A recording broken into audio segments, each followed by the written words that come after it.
Welcome to the Deep Dive. This is where we take a massive stack of research, notes, and all the technical analysis and really just distill it down into the core nuggets you need to know. We give you the shortcut to being well-informed. And today we are undertaking a really critical deep dive into the ARES performance loop. We're going to focus specifically on the very first stage, the A for acquire. And this isn't just one step in a sequence, right? Not at all. It is the fundamental biological bottleneck. If you look at performance in any high-speed environment, I mean, whether it's elite sports or high-stakes tactical work, all the data from the environment has to squeeze through this initial input stage. And we're starting right at what feels like a core philosophical shift here. It's an idea that forces you to question what you think you know about your own senses. The simple truth is this: seeing isn't acquiring. That's the critical distinction right there. Most people, they go to an optometrist, they pass a standard eye chart test, they get that 20/20 vision, and they assume their visual system is optimized. That they're good to go. Exactly, but 20/20 vision is just a necessary baseline. It's not a complete measure of your capacity for high-speed performance. Okay, so if seeing is just that static clarity, like looking at a still photograph, how does the ARES framework define acquire exactly? Acquire is defined as capturing the right sport-relevant cues. It's not just about the clarity of the environment, but the efficiency and the speed of how you extract that data. It goes so far beyond just having, high-contrast static eyesight. So acquisition is isolating that specific biological input stage. Yes, the dynamic efficiency, the feature selectivity of the eye, and the retina's computational speed. All of that is happening before the signals are even sent up to the brain for decision-making. It sounds like we're shifting focus from just passively receiving light to the active neural engineering of filtering data. Why is it so crucial to isolate this stage? Why not just treat vision as one big process? Because the initial input defines the absolute maximum speed of your entire performance loop. Think of it like a network connection. If your biological input, your acquisition, is operating at, say, dial-up speed, it doesn't matter if you have a massive supercomputer for a brain. Right, your output speed is still capped by the slowest part of the chain. Exactly. If the visual input is noisy, or if it's late, or if it's missing the critical feature, every single cognitive step that follows, from pattern recognition all the way to motor execution, is already handicapped. So we're looking at where performance loss starts. And if we can optimize the input, we raise the ceiling for everything else. Okay, let's unpack this. How does the eye actually acquire this information? Let's start with the physics, the hardware limitations. Right. We have to understand that acquisition is a complex, multi-stage neural transformation. It's all about converting these messy raw light patterns into a sparse, feature-selective neural code. It's an act of data compression, really, and prioritization, performed by biological parts that are, well, inherently imperfect. Imperfect. That's interesting. So let's start with stage one, ocular optics. We think of the eye as a perfect camera, but you're saying that's not the case. Not at all. That's a key point. The eye, from an engineering perspective, is incredibly effective, but it is fundamentally flawed compared to, say, a high-end camera lens. It functions as an asymmetrical, non-coaxial, wide-angle lens system. The core parts, the cornea, the lens, the pupil, they don't all share a single perfect optical axis. Wait, if they don't share a single axis, what does that do to the image quality? It immediately introduces what optical scientists call higher-order aberrations. These are subtle defects, beyond just being nearsighted, that cause light rays to scatter or miss their focal point. So it's like buying an expensive camera lens that has tiny flaws in the glass. Exactly. And the visual system has to spend precious computational energy constantly compensating for these biological imperfections. So the human visual system is always running this real-time, high-speed error correction just to clean up the image from its own flawed hardware. That sounds like a huge drain. It is. But evolution also provided some really sophisticated countermeasures. Take the crystalline lens, which gives us our dynamic focusing power accommodation. It's not a simple piece of glass. It actually has a gradient refractive index, or drawing structure. A drain structure. Okay, that sounds technical. What's the practical function of that for someone listening? It's nature's optical engineering shortcut. In a standard lens, light hitting the edges bends differently than light hitting the center, which causes spherical aberration blurring. But by increasing the density toward the center of the lens, the eye minimizes those aberrations. It's a mechanism designed to keep the image sharp as you dynamically shift focus from something close to something far away. That's fascinating. So the eye has these self-correcting features built right into the material of the lens itself. Precisely. And then you have the pupil, which acts as the aperture, and it's managing another fundamental trade-off: diffraction versus aberration. Explain that trade-off. It seems a bit counterintuitive. Wouldn't a smaller hole always give you a sharper image? You'd think so. If the pupil's very small, you do increase the depth of field, so more is in focus. But you introduce diffraction. That's the spreading of light waves as they pass through a tiny opening, and it causes its own kind of blurring. If it's wide open. You maximize light intake, which is great in the dark, but then you expose the full range of optical aberrations from the cornea and lens, which makes the image less sharp. So the visual system is constantly modulating pupil size, balancing these two constraints. So we're always in a state of compromise. Always. And that brings us to a critical performance constraint: stray light. As light travels through the eye, any microscopic scatter introduces stray light. And why does stray light matter so much for acquisition speed in sports? Because stray light is essentially internal glare. It crushes your contrast sensitivity, especially under dynamic or stressful lighting. And contrast sensitivity is your ability to pick an object out from its background. Which is arguably more important than 20/20 acuity for performance. If the background is noisy because of internal glare, you pick up the object later. As simple as that. I remember the source material mentioned driving simulator studies. That's a great real-world example. Yeah, those studies showed a strong link between perceived glare and a reduced ability to recognize a hazard at a distance. Reduced contrast means delayed recognition. Which is the same thing as a delayed decision in sport. Exactly the same. So let's apply this. Stadium lighting is incredibly bright. You're saying that can actually make an athlete perform worse, biologically. Absolutely. High luminance, or glare, makes that stray light problem worse. It can force an athlete's system into this stressed state where there's highlight, but the light scattering reduces the usable contrast while still demanding a really high-fidelity performance. So a soccer goalie trying to track a shot with a bright stadium light right in their field of view is basically fighting their own biology. Precisely.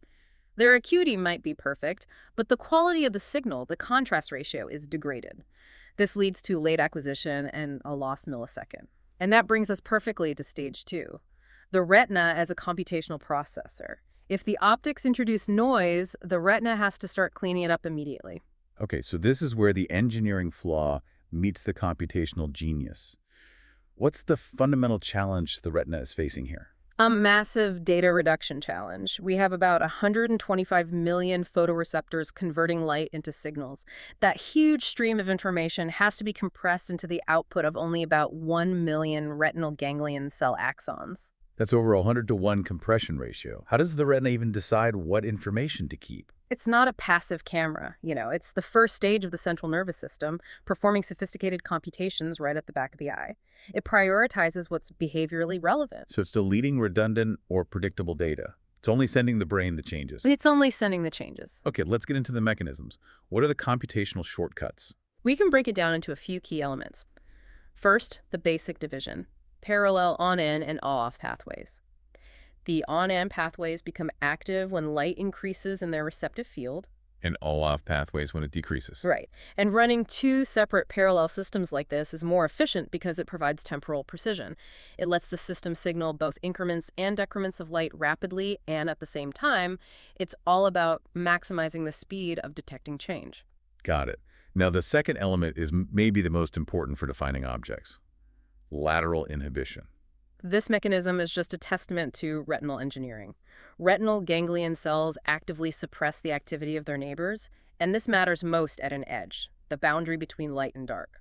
So if you have a dark object against a light background, what's happening at the neural level? The cells fully in the light are firing strongly. The ones in the dark are firing weakly. But right at the border, the brightly lit cells strongly inhibit their neighbors on the dark side, which nonlinearly amplifies the neural activity right at that image edge. That is incredible. So the edge of the object isn't just recorded, it's actively carved out and enhanced in the eye before the signal even leaves. Precisely. It makes edge detection faster and more robust. If that process fails, maybe due to fatigue, the edges get neurally blurred, even if the optics are perfect. And the third element, you mentioned specialized cells. Yes. The retina extracts complex features like direction selectivity and, critically for sport, object motion sensitivity, or OMS. These are calculated in the eye, not in the brain. Object motion sensitivity cells. Tell us more about why they're so vital for an athlete. OMS cells are sophisticated motion detectors. They fire only when a local patch, the object you care about, moves differently from its immediate background. Ah, so this is the mechanism for separating the signal, the ball, the opponent, from the noise of my own head and eye movements? That's it exactly. Hmm. If the whole image moves across the retina because your eye drifted, the OMS cells stay quiet. They only respond when one patch moves relative to that background, highlighting the critical motion. That's a level of sophistication most people just completely overlook. And it leads us directly to stage 3, the fundamental trade-off between the high-fidelity fovea and the rapid response periphery. The retina has to decide where to dedicate its bandwidth. The fovea is our high-res camera. Correct. The central 1 to 2 degrees of your vision. It's packed with cones, linked to P-type ganglion cells. This setup gives you high spatial acuity, color, sustained object detection. It's your high-fidelity acquisition zone, but it's tiny. And the periphery, the rest of the visual field, sacrifices that detail for speed. Right. The periphery is dominated by rods and M-type ganglion cells. They have large receptive fields. Functionally, this means they're highly sensitive to low light and low contrast, and they generate these fast, transient responses. They tell you something is there and where it is, but not what it is in detail. So there's an inherent bandwidth constraint. The resolution in our periphery is limited not by the optics, but by the density of the ganglion cells themselves. Exactly. The periphery undersamples the image. The brain allocates its highest data cable density to the fovea, where we point our eyes for detail, and uses the rest for rapid, low-res warnings. Which brings us to stage 4, eye movements as active sampling. Yeah. Our eyes aren't static. They're constantly scanning. Right, and this is the mechanism of information gathering. We can break the movement down into a few key periods. Let's start with the stable phase, the high-fidelity period. That's the fixation. It typically lasts between 100 to 350 milliseconds in a dynamic task. This is when the fovea is locked on target, allowing for that detailed feature analysis. And the stability of that fixation is what matters. Stability meaning minimizing the wobble. Exactly. Because even within that fixation, you have microsaccades. These are tiny, rapid jerks of the eye. I always thought those were just an imperfection like a tremor. They're actually critical. They're essential for preventing perceptual fading. Your neurons adapt to a static image, and if it doesn't move on the retina, it starts to disappear. Microsaccades are a constant signal refresh. So fixation isn't a static lock. It's a managed instability. It is, which is why fixation stability is a measurable metric in elite performance. If it breaks down, your fovea is constantly moving off the critical object. And the third movement, the big repositioning jump. The saccade. The rapid ballistic movement lasting 20 to 100 milliseconds to reposition your gaze. During this jump, vision is often suppressed or blurred, so acquisition drops significantly. And the latency for that saccade, the time it takes to even initiate it, is around 1/4 of a second. That latency is pure time loss.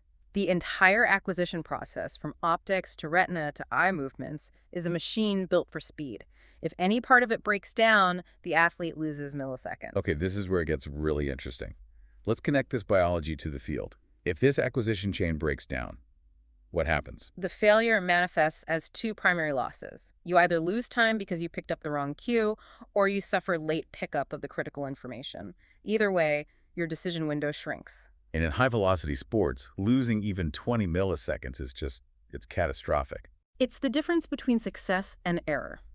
Let's look at the constraints. Start with contrast and glare. Give us a sport example. Okay, a hockey player tracking a black puck against white ice under intense arena lights. The contrast should be high, but the light source itself can induce that stray light we talked about, degrading the contrast sensitivity. So the initial "where is it" detection is slowed down. Yes, the puck's trajectory is recognized later. Or a football receiver running a deep route, looking up into the sun. The sun is just massive external glare, forcing the pupil to constrict, saturating the retina with noise. The system is being pushed to its optical limits.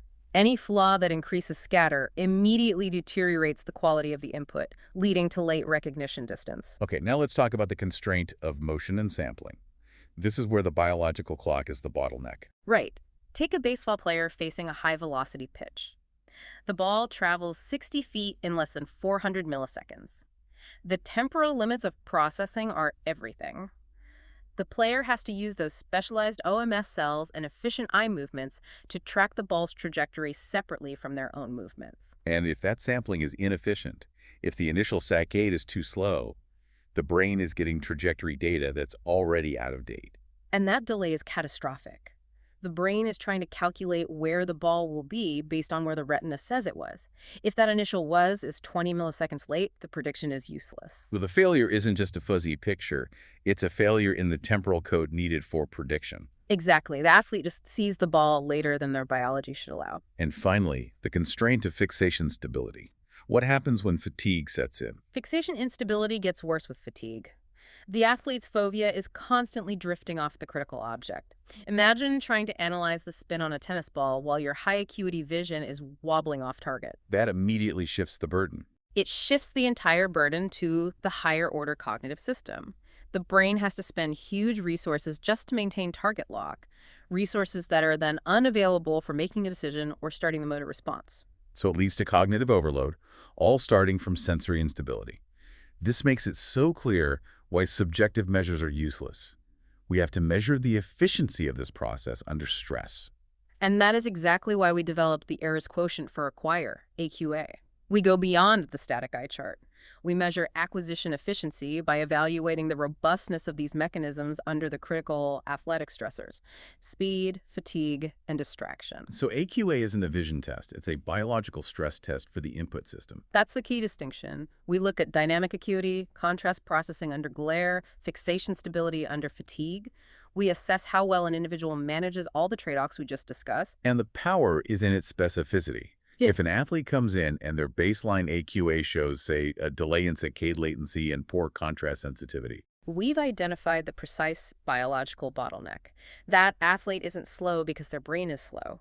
They're slow because their eye is acquiring the data late. and this is where we can show that targeted intervention gets measurable results. Absolutely.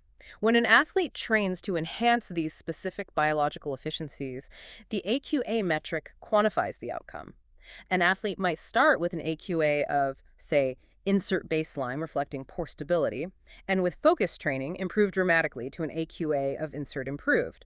That improvement is a quantitative gain in the speed and reliability of their initial data input. It proves that milliseconds matter. And the goal isn't to change the hardware, right? It's to optimize how you use the hardware you have. It's about squeezing every last drop of efficiency out of that visual information pipeline, from the 125 million photoreceptors down to that 1 million fiber optic nerve. It's performance engineering at the physiological level. So what does this all mean for the listener? Acquisition is the foundation. If the initial input is noisy or slow, your cognitive processing doesn't stand a chance of operating at peak speed. To succeed in any fast-paced environment, you have to have a high-quality, high-speed biological input system. The Ayres method provides a structured, scientific approach to maximizing that potential. So let's summarize the actionable steps. It starts with assess. You measure the existing AQA baseline under realistic stress. Then you identify the bottleneck. Pinpoint the specific weakness in that acquisition chain. Is it optics, retina, sampling? Next is train progressively. You address that specific bottleneck with targeted interventions. Then you reassess. Test the system again under the same stressful conditions. And finally, you get the AQ update. You see the measurable, quantifiable change in the efficiency of your biological input system. It's a loop of measurement, intervention, and verification. We focus so much on the big things: strength, endurance. But the biological precision of the input system is the ultimate throttle on performance. Right. Think about it. If the input signal is corrupted at the retina, which is trying to compress 125 million data points down a 1 million fiber cable, the brain is always playing catch-up, always trying to make sense of noisy, delayed data. Can you afford to leave that potential, those critical milliseconds, untapped? The speed of light is fixed, but the speed of neural transmission is trainable. Don't guess what your limitations are. Get your AQ baseline.